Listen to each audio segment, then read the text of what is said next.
নমস্কার বন্ধুরা, আশা করি আপনারা সবাই খুব ভালো আছেন আর আপনাদের ভালোবাসায় আমাদের দিনগুলো বেশ ভালোই কাটছে। আজকে সকালে ছাদে গিয়েছিলাম, কিন্তু ফোনটার কন্ডিশন এত খারাপ যে একটুও চার্জ নেই, তাই ছাদের ওয়েদারটা আজ আর দেখাতে পারলাম না। বেশ ওয়েদারটা মোটামুটি খারাপ না, একটু আগে প্রচুর বৃষ্টি হয়েছে। দাঁড়ান, সেই গল্প আমি পরে শোনাচ্ছি, তার আগে দেখিনি আজকে কি হয়েছে। আজকে মনে হচ্ছে পটলের দোলমা বানাবে, তাই এখানে আলু পটলের যে ভেতরের যে জিনিসটা সেটা বার করে রেখে দিয়েছে।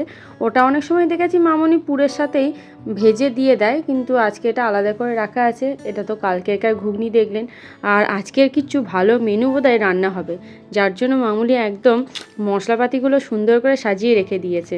আর এই দেখুন, দোলমার পটলগুলোর মামনি খোসা রেখে দেয়, আজকে কেন যে খোসাটা বাদ দিয়েছে বুঝতে পারলাম না। আর এই দেখুন, মাঝখানে আর ভিডিও করা হয়নি, একদম খাওয়ার সময় এলাম ভিডিওটা শ্যুট করতে। আগে ভাতটা নিয়ে নিই, দাঁড়ান। আর তার সাথে আজকে আর করেছে মনে হচ্ছে, দেখি দাঁড়ান, ডাল আর সাথে বড়া। আমাদের বাড়িতে আবার বড়াটা একটু বেশিই খাওয়া হয়। দাঁড়ান, এই যে আলুর দমের মতো যেটা করেছে সেটা না আগে কোনো দিনও মামনি করেনি। আগে নিই, খেয়ে দেখি জিনিসটা ঠিক কেমন হয়েছে। এত খোঁজাখুঁজি করলাম, কিন্তু এই পটলের দোলমাটা পেলাম না। কি জানি আজকে করেনি না রেখে দিল, বুঝতে পারছি না। দাঁড়ান, আলুটা ফাটাই। ও বাবা, আলুর ভেতরে তো আবার এই যে ছানার পুরটা দিয়ে রান্না করেছে। খেতেও কিন্তু দুর্দান্ত হয়েছিল। এখন আমার দুপুরবেলা একটা নতুন ডিউটি হয়েছে। পাকুম এমন এমন টাইমে ঘুমাচ্ছে, দুপুরে আমাদের ঘুমানোর টাইমেও খেলা করছে। তাই ওর বাবার তো অনেক কাজ থাকে, ওর বাবাকে বলি তুমি রেস্ট নাও, আমি ওকে পাহারা দিই। এখন দুই মাইজি দুপুরবেলাতে ভালোই বদমাইশি করি। জানেন তো, আমিও যখন খুব ছোট ছিলাম দুপুরে ঘুমাতে চাইতাম না, একা একা ঘুরঘুর করতাম, খেলা করতাম। আর এখন পাকুম হওয়ার কিছুদিন আগেও পর্যন্ত আমি সেরকম দুপুরে ঘুমাতাম না। একদিক থেকে ভালোই হয়েছে, এখন দুপুরবেলায় আমরা দুই মাইজি মিলে বদমাইশি করব। আজকে এতদিন পর পাকুম ওর দাদানের সাথে প্রথমবারের জন্য ঘুরতে যাচ্ছে। বিকেলবেলা একটু রেডি করে দিলাম, এখন দেখুন দাদুর সাথে ঘুরতে যাচ্ছে বলে আমাকে আর পাত্তাই দিচ্ছে না। এমনি অন্য সময় এখন দাদুর কাছে যেতে চায় না, কিন্তু যদি দাদু বলে ঘুরতে নিয়ে যাবো, দিব্যি চলে যায়। আর এই দেখুন না, এখন নতুন করে আবার কেমন টাটা দিতে শিখেছে। এখন আপাতত আধ ঘন্টা মতো আমি ফ্রি, ততক্ষণে মামুনির ফোনের ভিডিওটা দেখি, পারলে এডিট করে দিই, তাহলে রাতের দিকে আর অতটা চাপ থাকবে না। এই যা সকালের ঘটনাটা তো বলাই হলো না। কি হয়েছে জানেন তো, ঘুমিয়েছিলাম আমরা তিনজন একসাথে, ভোরের বেলায় তারই মধ্যে কারেন্টটা চলে গেছিলো। কিন্তু একটু ওয়েদারটা গুমোট ছিল। পাকুমের বাবা তো ওর জন্য যে ছোট টেবিল ফ্যানটা এনেছিল, ওইটা দিয়ে ওকে হাওয়া দিলে ও তারপরে নিশ্চিন্তে একটু ঘুমালো।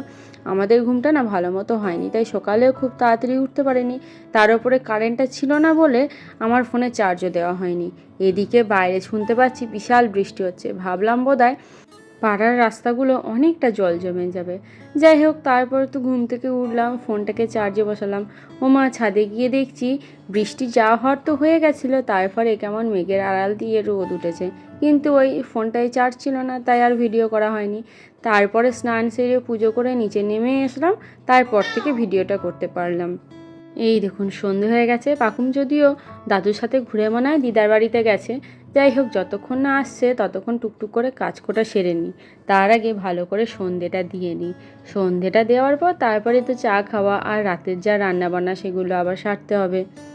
এদিকে আবার ওর ঠাকুমা কয়েকটা কাগজপত্র খুঁজে পাচ্ছে না, সেগুলো নিয়েই বসেছে, কোনটা কি কাগজ দেখছে। তারই মধ্যে কোনগুলো দরকারি আর কোনগুলো নয় সেগুলো আমি একটু বেছে দিলাম। তারপর ঠিক করলাম যে আজকে সন্ধেবেলায় একটু চিড়ের পোলাও বানাবো। চিড়ে ছিল না, পাশেই তো জেঠিমার দোকান, আগেই দেখেছেন। মামনির কাছ থেকে 10টা টাকা নিয়ে এসে দোকানে এসে দেখছি দোকানটা বন্ধ। আর ওই দেখুন, ঘন্টু কখন মাঝখানে বেরিয়েছিল, বেরিয়ে এসে রাস্তার 3 রাস্তার মোড়ে বসে আছে। এত বদমাইশ জানেন, প্রথমটা আমাকে ইগনোর করছিল, এমন ভান করছিল যে আমাকে যেন দেখতেই পায়নি। তারপরে যখন আমি দুবার ডাকলাম, দেখলো না আর তো চোখ এড়ানো যাচ্ছে না, তখন ছুটতে ছুটতে এই এলো। ও খুব ভালো করেই জানে এই টাইমে যদি ও না আসতো, পরে আমি হয়তো ওকে খুব বকা দিতাম, আর না হলে চট করে গেট খুলতাম না। এই দেখুন, বদমাইশটা এতক্ষণে বাড়িটা ঢুকলো। এবারে আমারও মনটা খারাপ হয়ে গেল। দোকানটা যে বন্ধ, যেটা খাবো ভাবলাম সেটা আর খাওয়া হলো না। তা করতে করতে আবার দরজায় আওয়াজ পেয়ে দেখলাম পাকুম ওর দিদার সাথে চলে এসেছে। অবশ্য পাকুম যখন ওর দাদুর সাথে গেছিলো, একটা কৌটোতে ওর দুধ আর ন্যাস্টাম রাইস পরিমাণ মতো দিয়ে দিয়েছিলাম, বলেছিলাম যদি খেতে চাই মাকে বলো গুলে খাইয়ে দিতে। যেহেতু খাবারটা দিয়ে পাঠিয়েছিলাম, মা সময় মতো খাইয়ে দিয়েছিল, সেই জন্য আর তাড়াহুড়ো করেনি, ধীরে সুস্থে এই 7টার দিকে এলো। আজ মনে হচ্ছে আমি একটু তাড়াহুড়ো করে কথা বলে ফেলছি।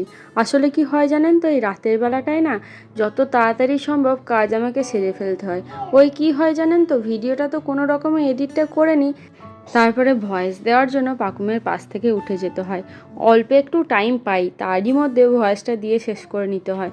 আসলে কি জানেন তো, ও যদি বেশিক্ষণ আমাকে পাশে না পায় তাহলেই ঘুম থেকে উঠে পড়ে। আর একবার যদি রাতে ঘুম থেকে উঠে যায় তাহলে ব্যাস আর ঘুম পাড়ানো যায় না। মোটামুটি 1টা 2টো পর্যন্ত ওর বদমাইশি চলতেই থাকে। তারই মধ্যে দেখুন না আজ আবার কি হয়েছে, সারাটা সন্ধেবেলায় ঘুমালো না, তারপরে ওই 8টা 15-20 দিকে এত বদমাইশি করছিল, এত কাঁদছিল, তখন বাধ্য হয়ে একটু ঘুম পাড়িয়ে দিলাম। ভাবলাম যে ঠিক আছে, ঘুমিয়ে যখন গেছে আমি তাড়াহুড়ো করে ওর বিছানাটা করে রেডি করে নিই, ওকে নিয়ে শুইয়ে দেব। সব গুছিয়ে পাতিয়ে যাওয়ার পর দেখছি আবার ঘুম থেকে উঠে পড়েছে। সে যাই হোক, আজকে তো রাতে বিশেষ রান্না ছিল না, ওদের জন্য একটু চাটা বসিয়ে দিলাম। আর কোকোদের মাংসটা একটু লাগবে, সেই জন্য ফ্রিজে ওদের মাংস এনে রাখাই ছিল, সেটা বার করে নিয়ে আসলাম। এখন একটু জলটা ছেড়ে দিই, একটু বরফটা ছেড়ে যাক, তারপরে ওদের মাংসটা সিদ্ধ চাপাবো। আর এই দেখুন, বললাম না পটলের দোলমা করার কথা ছিল, কিন্তু ওই যে করেনি, পটলটা রেখে দিল। আজকে রাতের বিশেষ রান্নার চাপ নেই, ওই একটু আলু সিদ্ধ চাপিয়ে দিলাম, আর আলু সিদ্ধটার সাথে এই সিদ্ধ পটলটা মাখিয়ে রাতে খাওয়া হয়ে যাবে। আর এই দেখুন না, হঠাৎ করে লক্ষ্য করলাম আমাদের জুলিটা কোথা থেকে মারামারি করে এসেছে, আর কেমন রক্তারক্তি কাণ্ড। তাই মামনি একটু ওষুধ বার করে লাগিয়ে দিচ্ছে।